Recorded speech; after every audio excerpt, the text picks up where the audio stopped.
आपको मिशन दक्ष के अंतर्गत हम लोग जो है इंग्लिश में वर्ड्स और सेंटेंस के बारे में पढ़ेंगे। कल सारे बच्चों को हमने लेटर के बारे में पढ़ाया था ना। लेटर कितने होते हैं? 2। कितने होते हैं? 2। कितने प्रकार के होते हैं? 2 प्रकार के होते हैं। और कितने होते हैं? तो 26 होते हैं। आप ऐसे देख के कह रहे हैं कि 2 होते हैं। लेटर 2 थोड़े होते हैं।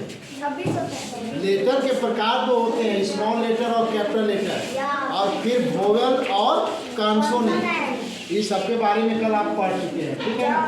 उन लेटर से हम वर्ड्स कैसे बनाएंगे, शब्द कैसे बनाएंगे और शब्दों से हम वाक्य कैसे बनाएंगे, इसके बारे में हम लोग थोड़ी सी जानकारी लेंगे, क्योंकि ये एक बहुत बड़ा चैप्टर है। ये मत सोचिए यह दोनों पॉइंट एक दिन में नहीं पढ़ाया जा सकता। बड़े क्लास में जाइएगा तो एक टॉपिक को पढ़ने में आपको 1 हफ्ता लग जाएगा, लेकिन यहाँ हम लोग 1 घंटे में ही दोनों के बारे में जानकारी लेंगे। वर्ड्स माने होता है शब्द, वर्ड माने तो लेटर से मिलकर शब्द बनता है ना, और शब्द ऐसा होना चाहिए जिसका कुछ अर्थ निकले, जिसका कुछ अर्थ निकले। जैसे मान लीजिए हम हिंदी में लिखते हैं आम। आम क्या है? शब्द है, क्योंकि यह 2 अक्षरों से मिलकर बना है, आ और म। आम, तो आम से अर्थ निकल रहा है कि यह किसी फल का नाम है जिसे हम लोग खाते हैं। लेकिन इसी को अगर हम उल्टा कर दें म आ, तो ये भी तो एक शब्द है, इसमें भी 2 अक्षर है, लेकिन इसका कोई अर्थ निकल रहा है? नहीं निकल रहा है। इसीलिए हम इसको शब्द नहीं कहेंगे। इसमें भी 2 अक्षर आया हुआ है, लेकिन इसको शब्द हम नहीं कहेंगे। तो शब्द का मतलब कि जिसका कोई सार्थक हो, जिसका कुछ अर्थ निकले। अब शब्द कितने प्रकार के होते हैं, इसको हम लोग एक दिन हिंदी में घंटी लेंगे तो शब्द के प्रकार कितने होते हैं इन सब के बारे में आपको समझाएंगे, ठीक है ना। यहाँ आपको सिर्फ इतना ही समझना है कि 2 या 2 से अधिक लेटर के मिलने से जो सार्थक अर्थ वाले शब्द का निर्माण होता है उसी को हम शब्द कहते हैं, जो सार्थक होता है, जिसका कुछ अर्थ निकलता है। बात समझ आ रहा है? Ram, mango, Apple, day, month, दिन, महीना, ये सब क्या है? शब्द है, क्योंकि उन सबका अपना एक अर्थ है जो किसी न किसी चीज का बोध कराएगा। बात समझ आ रही है? अब ये शब्द मिल करके क्या बनाते हैं? वाक्य बनाते हैं। शब्द मिल के क्या बनाते हैं? जिसको इंग्लिश में सेंटेंस कहते हैं। सेंटेंस भी एक लंबा चैप्टर है। What is sentence? How many kinds of sentence? How many parts of sentence? यानी शब्द के कितने पार्ट्स हैं, शब्द कितने वाक्य के कितने पार्ट्स हैं और उसके कितने प्रकार हैं। उन प्रकारों में भी प्रकार, जो इतना छोटे में आप देख रहे हैं वो इतना छोटा नहीं है, बहुत बड़ा है, लेकिन आपका ज्ञान छोटा है इसलिए हम छोटे में पढ़ा रहे हैं, ठीक है ना। तो यहाँ वाक्य जो है शब्दों से मिलकर बनेगा। अक्षर से मिलकर क्या बना? अक्षर से मिलकर शब्द बना, और शब्द से मिलकर और इन सब का अपना एक अर्थ होगा, सार्थक होगा। जब तक सार्थक नहीं है तब तक हम उसका कोई परिचय नहीं है, उसका कुछ मूल्य नहीं है। अब शब्द से मिलकर वाक्य बनेगा तो श्योर है कि वाक्य में कोई वो शब्द आएगा। जैसे शब्द में कोई वो अक्षर आया, वैसे वाक्य में आपको कोई वो शब्द आएगा ना।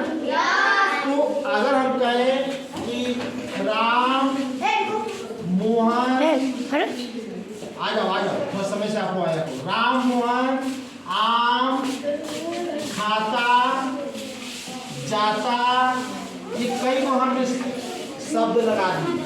तो क्या इन सभी शब्दों को हमने मिला दिया तो इसे हम वाक्य कहेंगे? वाक्य कहेंगे? नहीं कहेंगे, क्योंकि यहाँ कोई वो शब्द मिला हुआ है लेकिन उसका कोई अर्थ नहीं निकल रहा है।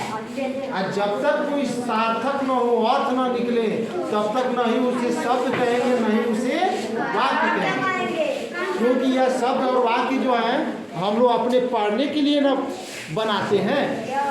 तो अगर यह राम मोहन आम खाता जाता, सबको मिलाए हैं लेकिन इसका कोई अर्थ नहीं निकल रहा है, इसलिए हम इसको वाक्य नहीं कहेंगे। लेकिन इसी को अगर हम कह दें कि राम आम खाता है, राम आम खाता है, तो आप क्या कहेंगे?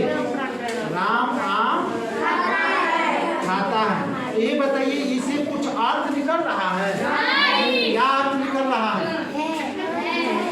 कि आम खाने का काम कौन कर रहा है? राम कर रहा है। राम आम खाता है, इसका अर्थ निकल रहा है। तो इसीलिए हम इसको वाक्य कहेंगे। इसीलिए अगर इसको कहें मोहन जाता है, मोहन जाता है, इसका भी अर्थ निकल रहा है ना, तो यह भी वाक्य हो जाएगा। तो जब तक शब्दों के समूह से कोई अर्थ न निकले तब तक उसको हम वाक्य नहीं कहेंगे, चाहे वो शब्द कितना ही मिले हो।